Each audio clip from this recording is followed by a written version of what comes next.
দৰঙৰ ঢোলাত এগৰাকী বাংলাদেশীক আটক।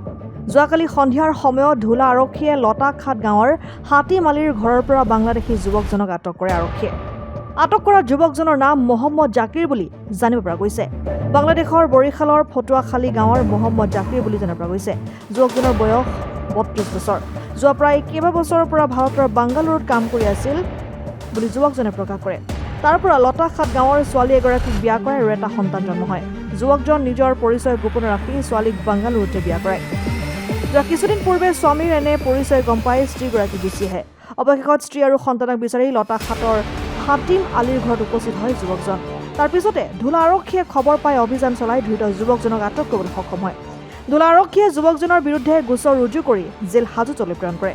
আনহাতে যুৱকজনে লতাখাটৰ কাৰ ছোৱালী বিয়া কৰাইছে সেই তথ্য এতিয়ালৈকে পোৱা নাই।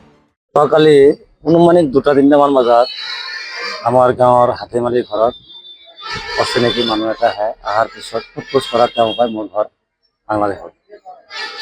বাংলাদেশী বুলি কোৱাৰ লগে লগে আমি তাক সোধ-পোছ কৰি চাওঁ। তেওঁ বোলে আজি 3-4 বছৰ আগত হাতীমালিৰ ছোৱালী কলকাতাত তেওঁৰ ঘৰ থকা বুলি বিয়া কৰাইছিল। বিয়া কৰাৰ পিছত তাতে তাৰ এটা বাচ্চাও হৈছিল। এই বাচ্চাটো হোৱাৰ পিছত তেওঁ পিছত যাই গম পায় যে আচলতে ল'ৰাজন কলকাতাৰ নহয়, তেওঁৰ ঘৰ বাংলাদেশত। সেই বুলি গম পাই ছোৱালীজনী তাকে থৈ আৰু বাচ্চাটো তাকে দি কিনে পলাই ঘৰত গুচি আহি পৰে। অহাৰ পিছত তেওঁৰ মাহীকৰ তাত থাকে আৰু সেই ল'ৰাজন কাৰোবাৰ পৰা অনুসন্ধান বিচাৰি আমাৰ লতাখাটত আহি পায়। ল'ৰাজন আহি পোৱাৰ পিছত আমি ভিডিপিৰ সম্পৰ্কৰ পৰা তেওঁ যাই সোধ-পোছ কৰোঁ। সোধ-পোছ কৰাৰ পিছত তেওঁ এইখিনি কথা কয়। কোৱাৰ পিছত আমি ঢোলা থানাত আহি OC ছাৰৰ লগত উক্ত কথাখিনি আমি অৱগত কৰোঁ। কৰাৰ পিছত ঢোলা থানাই এখন এজাহাৰ দিয়ে। সেই এজাহাৰ দিয়াৰ পিছত ল'ৰাজনক 6টা বা অনুমানিক 6:30মান বজাত ঢোলা থানালৈ লৈ আহে। আনি পেলাই এতিয়াও ৰাখিছে, তেওঁ সোধ-পোছ কৰি আছে। কইনাটোৰ ঘৰ লতাখাট, ছোৱালীজনীৰ ঘৰ লতাখাট। এই ছোৱালীজনী প্ৰথমতে আমাৰ ইয়াতে লোকেল এটা ল'ৰাৰ লগত বিয়া হৈছিল। সি আকৌ তাতে বেংগালুৰুত কাম কৰিবলৈ গৈছিল।